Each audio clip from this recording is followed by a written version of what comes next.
Hey Crush, here's your last video of the week for Thursday. Remember, Friday workout, we don't know what that is because Dave Castro hasn't released it yet.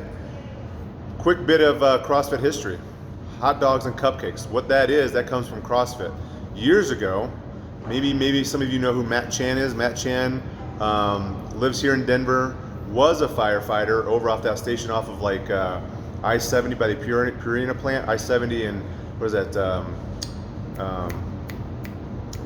Starts with the B. Anyway, that exit over there by the Purina plant, you kind of get off there to go to Coors Field off I-70. He used to be a firefighter there. Got really big at CrossFit. I think he was third, like the 2013 or 2014 game, something like that.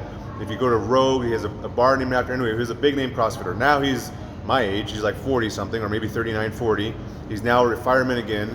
He owns CrossFit Verve. He used to own it, then he sold it, and I think he's a part owner again. And then Adrian Bosman, which maybe some of you become familiar with in these last few weeks, he's the guy that likes to no rep everybody. He's like the head judge for all the CrossFit games. Anyway, years ago, they made a website called Hot Dogs and Cupcakes, and what it was intended to be was an accessory program to CrossFit. You have your CrossFit classes, your intense stuff, and it's an accessory program to kind of work some of those smaller muscles, that kind of bodybuilding kind of stuff.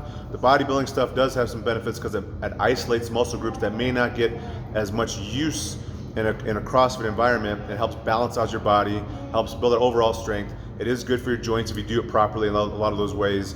Anyway, they made a website where every day they had released a workout. Usually took like 20, 25, maybe 30 minutes the most, accessory work. There's lots of programs like that these days where people put out their accessory works. Anyways, that was their website, Hot Dogs and Cupcakes. They said they called it that because you walk in the gym like a hot dog, thinking you're all tough and awesome, and you leave like a cupcake, put in your place, humility, etc. Hot dogs and cupcakes. Anyway, that's some CrossFit history for you. Today's workout, we're gonna do some overhead squats. We're gonna take 20 minutes to find a 3-rep max overhead squat. But during the warm-up, we're gonna do squat therapy. When we do squat therapy, one of the things that squat therapy will teach you to do is to really make sure you drive those knees out and keep that chest up. For those of you that have trouble with overhead squats, I bet you have trouble with squat therapy, because what happens is if your chest dips forward as you squat, if I lean forward as I squat, it's gonna be really hard to get those shoulders in the right position to keep that barbell overhead.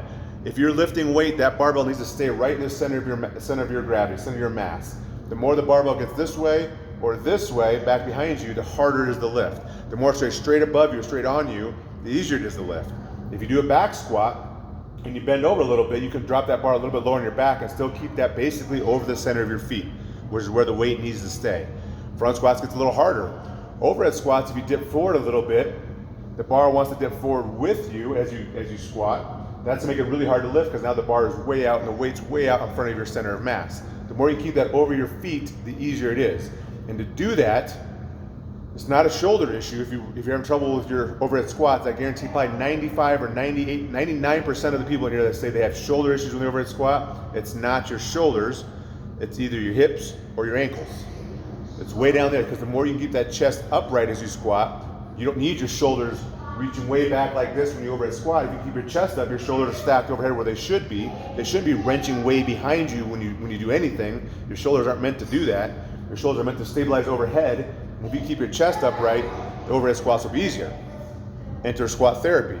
If we do squat therapy well, it'll teach you to squat with your chest up and nice and stacked over the center of your feet, and able to do stuff like cleans, snatches, squat snatches, catch a squat or a snatch in the bottom of the squat easier, overhead squats easier. I guarantee those that have no problem with overhead squats have no problem with squat therapy. For those that have major problems with overhead squats, probably have problems with squat therapy. Squat therapy, we want to get as close to the wall as you can get. We're going to do a squat, but the catch is, well, two things. One, we don't want to adjust our squat in any means for the sake of getting closer to the wall. We're supposed to improve our squat to get closer to the wall, or getting closer to the wall will improve our squat. So if my feet are usually like this kind of angle when I squat, don't go to the wall and turn them way out like this. Don't squat with your face out this way. Don't adjust your squat. Keep your normal squat and try to get yourself closer to the wall with your normal squat. Don't cheat your squat by just for the sake of being closer to the wall. The goal is to improve your squat, not to see you go closer to the wall and have a shitty squat. Have a good squat, get as close to the wall. You're gonna get close. As I squat, nothing should touch the wall. I'm gonna put my hands overhead. Putting my hands overhead and locking like this is gonna make it much harder than to have my arms out like this direction. And I'm gonna try to go nice and slow. And if you go nice and slow, you should be able to feel, where are my knees? Where's the weight in my feet?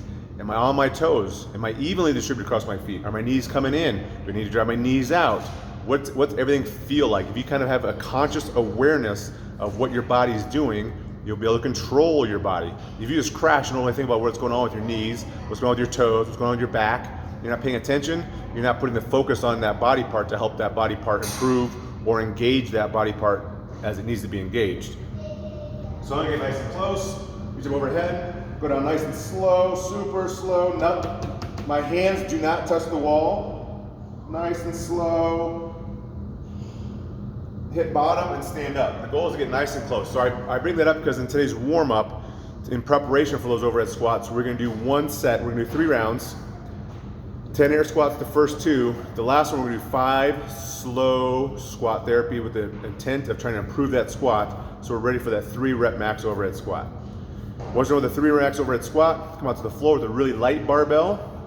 We're gonna do a 12-minute AMRAP of, I think it's 12 overhead squats at 75-55.